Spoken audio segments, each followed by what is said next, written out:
Hello students, मैं सुरेखा सिंह। बच्चों, आज हम आपके पाठ्य पुस्तक से जिस पाठ का अध्ययन करेंगे उसका नाम है साहस के पैर। इसके लेखक हैं श्री जयशंकर अवस्थी जी। यह एक कहानी है। बच्चों, किसी भी व्यक्ति की शारीरिक संरचना और उसका रंग प्रकृति की देन है।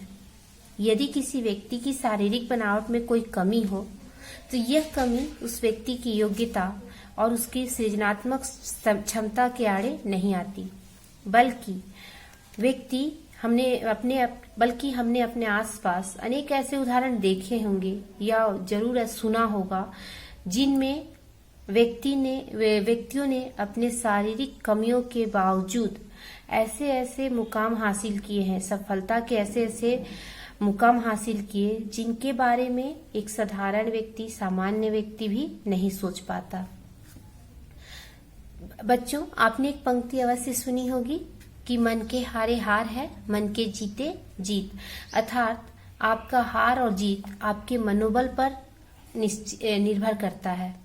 यदि आप अपने मन में यह ठान लें कि इस समस्या का समाधान मुझसे नहीं हो पाएगा या फिर इन मुश्किलों का सामना मैं नहीं कर पाऊंगा, तो आप मानकर चलिए कि आप फिर जीत नहीं पाएंगे, आप उन मुश्किलों का सामना नहीं कर पाएंगे। परंतु यदि आप यह मान ले, अपने मन में यह ठान लेते हैं कि नहीं, इस समस्या का समाधान मुझसे हो जाएगा या इन मुश्किलों का मैं सामना कर सकता हूँ, तो आप यह मानकर चलिए कि आपको फिर जीतने से कोई भी नहीं रोक सकता। तो आपकी हार और जीत आपके मनोबल पर निश्चित निर्भर करता है। इसी तरह साहस के पैर एक कहानी है, एक ऐसे बच्चे की कहानी है जिसका नाम है अचल श्रीवास्तव, और जिसने एक रेल दुर्घटना में अपना एक पैर गंवा दिया है। वह अपना पैर गंवा देता है, इसके कारण उसके सहपाठी और उसके आसपास के जो लोग होते हैं वे उसका बहुत मजाक उड़ाते हैं। परंतु अचल अपना हिम्मत नहीं हारता और कभी भी अपने साहस को कम नहीं होने देता, टूटने नहीं देता, और आगे चलकर वह उन सभी मुश्किलों का सामना अपने साहस के बल पर करता है। और वह पैर जो उसने एक रेल दुर्घटना में गंवा दिया था, उस पैर का स्थान उसके साहस ने ले लिया। अर्थात अब वो अपने साहस के पैरों पर के बल पर खड़ा होता है। तो चलिए सबसे पहले हम कहानी पढ़ते हैं। कहानी के प्रारंभ में लेखक लिखते हैं कि कक्षा में अभी घंटी नहीं बजी थी और बच्चे जो है कक्षा में शोरगुल कर रहे थे, हल्ला कर रहे थे। उसी बीच अचल ने कक्षा में प्रवेश किया। अचल जो ही कक्षा में प्रवेश करता है, एक सन्नाटा सा खींच जाता है, अर्थात सारे बच्चे शांत हो जाते हैं। वह आगे बढ़ता है और अपनी सीट की ओर चलता है। उसी समय उसकी ही कक्षा का एक छोटे कद का मोटा सा लड़का उठता है और ब्लैक बोर्ड के सामने जाकर खड़ा हो जाता है। उसके होठों पर एक मुस्कान थी और वह कहना शुरू करता है कि दोस्तों, जब भूगोल के मास्टर जी आते हैं तो अपने साथ नक्शा लेकर आते हैं। नक्शे से हमें यह पता चलता है कि भारत कैसा है, दुनिया कैसी है। मगर जब इतिहास के मास्टर जी आते हैं तो उनके साथ तो बड़ी समस्या है। मुझे पता है इस साल हमारे कोर्स में तैमूर लंग का अध्याय है। तैमूर लंग एक आक्रमणकारी था जिसने भारत पर आक्रमण किया था और उसके विषय में कहा जाता है कि वह एक पैरों से लंगड़ा था, उसके एक पैर नहीं थे, अर्थात तो लंगड़ा कर चलता था। तो वह मोटा बच्चा जो है वह कहता है कि मुझे पता है कि इस बार हमारे इतिहास के कोर्स में तैमूर लंग का अध्याय है। अब मुझे ये चिंता थी कि आखिर तैमूर लंग का अध्याय मास्टर जी कैसे पढ़ाएंगे, वह कैसे बताएंगे कि तैमूर लंग कैसे उठता था, कैसे बैठता था, कैसे चलता था। लेकिन भगवान की दया से और इतना उस बच्चे के इतना कहते ही पूरी कक्षा ठहाकों और तालियों और सीटियों से गूंजने लगती है। अचल समझ जाता है कि यह सारी बातें उसके विषय में कही जा रही है, उसका मजाक उड़ाया जा रहा है। उसे बहुत दुख होता है। ऐसा लगता है मानो उसके दिल को किसी ने मसल दिया हो, मुट्ठी में दबोचकर मसल दिया हो। उसे बहुत दुख होता है। वह जहाँ था वहीं खड़ा रह जाता है। कक्षा में शोरगुल मच रहा था। तभी एक बार बच्चे की आवाज आई कि तुमने तो अपना भाषण अधूरा ही छोड़ दिया। लेकिन उसी वक्त घंटी बजती है और मास्टर जी कक्षा में आ जाते हैं। शोरगुल थम जाता है और सभी बच्चे अपनी अपनी जगह पर जा बैठते हैं। मास्टर जी हाजिरी लेने लगते हैं और फिर वे पुकारते हैं अचल श्रीवास्तव। अचल चौंका और वो उसने खड़े होने के लिए अपनी बैसाखियां संभाली। मास्टर जी कुर्सी से उठते हुए बोले, बैठो बेटा, बैठे रहो। यह सब कैसे हो गया तुम्हारा पैर? पास आकर मास्टर जी उससे पूछते हैं। अचल बैसाखियों के सहारे खड़ा हो गया। उसने जवाब देने की कोशिश की पर उसकी आंखें भर आई। उसके गले से आवाज ही नहीं निकल रही थी। ऐसा लग रहा था मानो उसके गले में कुछ अटक गया हो और वह अभी रो देगा। मास्टर जी को उस पर दया आती है। वो द्रवित हो जाते हैं और उसे कहते हैं, उसकी पीठ थपथपाते हुए कहते हैं, खैर छोड़ो, बैठो, इस बात को छोड़ो। वो फिर वह कक्षा के बाकी बच्चों से उसका परिचय कराते हुए कहते हैं कि देखो, यह तुम लोगों का नया दोस्त है। इसका दुर्भाग्य देखो कि इसके एक दुर्घटना में इसने अपना एक पैर खो दिया है। और वह क्लास के बच्चों को यह समझाते हुए कहते हैं कि बहुत अच्छा होगा अगर तुम लोग इसके साथ सहानुभूति रखो। मास्टर जी के इस बात का बच्चों पर कोई भी प्रभाव नहीं होता। जैसे ही मास्टर जी कक्षा से निकलते हैं, उनका पीरियड खत्म होता है और कक्षा से जैसे ही बाहर जाते हैं, धमा चौकड़ी फिर शुरू हो जाती है। और वही लड़का, छोटे कद का जो मोटा सा लड़का था, फिर उठकर भाषण देने के अंदाज में ब्लैक बोर्ड के पास जाकर खड़ा हो जाता है और एक बार फिर से वह अचल का मजाक उड़ाने लगता है। अचल घर लौटकर आ जाता है। रात के 12 बज चुके थे और घंटा घर में घड़ी ने 12 बज के का घंटा बजा दिया था। पिताजी गहरी नींद में सो गए थे और माँ भी सो चुकी थी। अचल की आंखों में नींद नहीं थी, उसे नींद नहीं आ रही थी। उसका मन जो है साल भर पहले की एक घटना में उलझ गया। वह साल भर पहले जो उसके साथ जो दुर्घटना हुई थी उससे वह सोचने लगा।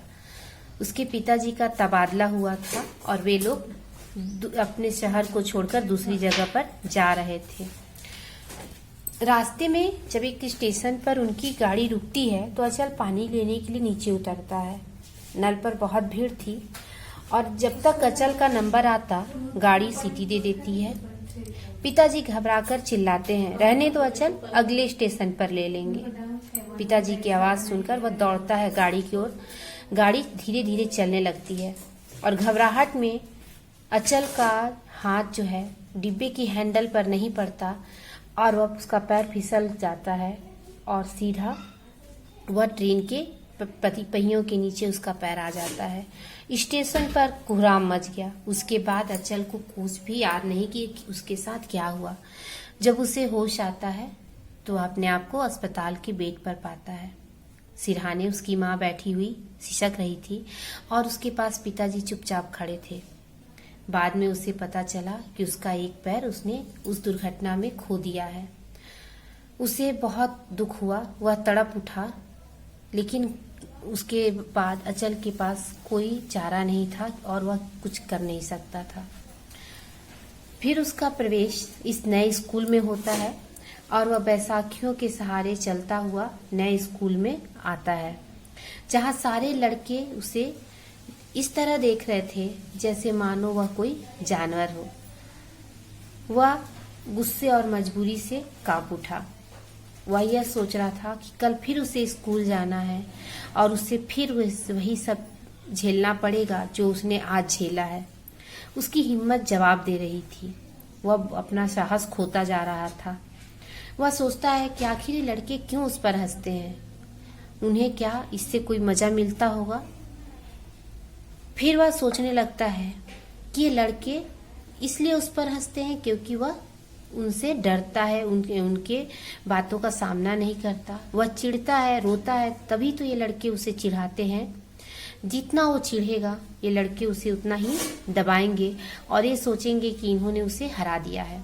लेकिन अगर वह इनकी परवाह ना करे, वह इनसे चिढ़े नहीं, इनके मजाक उड़ाने पर वह रोए नहीं, बुरा ना माने, तो ये लड़के उसे चिढ़ाना छोड़ देंगे। फिर कुछ सोचकर अचल के होठों पर मुस्कान आ जाती है और वह सो जाता है। दूसरे दिन अचल स्कूल पहुंचता है। कल वाला ही माहौल था। अभी जैसे ही दरवाजे पर, वह कक्षा के दरवाजे पर पहुंचता ही है कि फिर से वही लड़का ब्लैक बोर्ड के पास खड़े होकर कहने लगता है, बा अदब बा मुलाहिजा होशियार, शहंशाह तैमूर लंग तशरीफ ला रहे हैं। अचल रुक जाता है। फिर वही सीटियां, वही ठहाके, वही डेस्कों की थपथपाहट गूंजने लगती है और अचल फिर से हिम्मत हारने लगता है। लेकिन फिर वह अपने साहस को फिर से बटोरता है, अपनी हिम्मत को फिर से बटोरता है और वह मुस्कुराने लगता है और मुस्कुराते हुए कक्षा के अंदर आता है।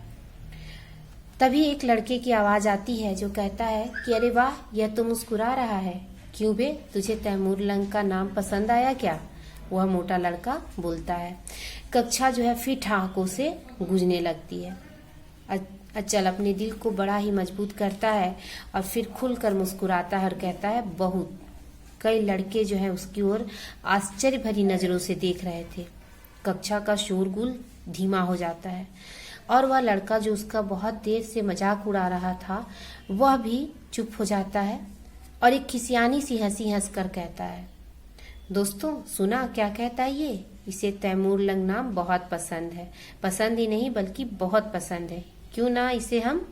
अभी वो अपनी बात पूरी भी नहीं कर पाता, तब तक अचल उसके पास जाता है और कहता है, नाम में क्या रखा है जनाब? तैमूर लंग कहो या अचल, रहूंगा तो वही ना जो मैं हूँ।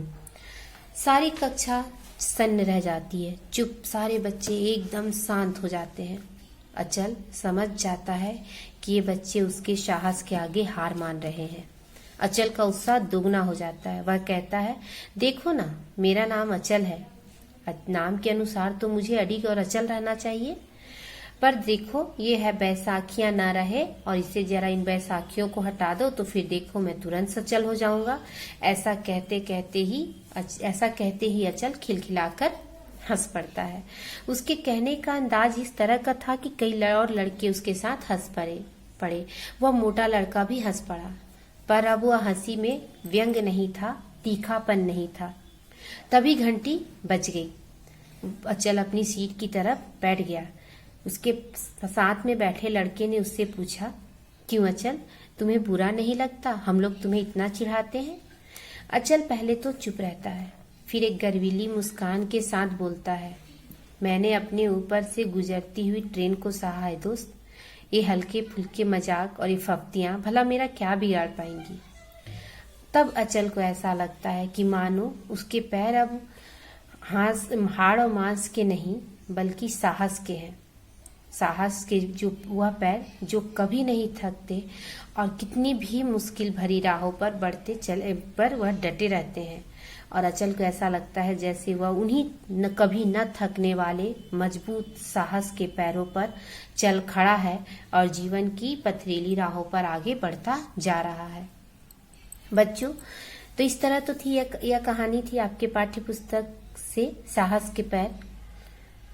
अब आशा करती हूँ कि आपको कहानी बहुत बेहद पसंद आई होगी। धन्यवाद।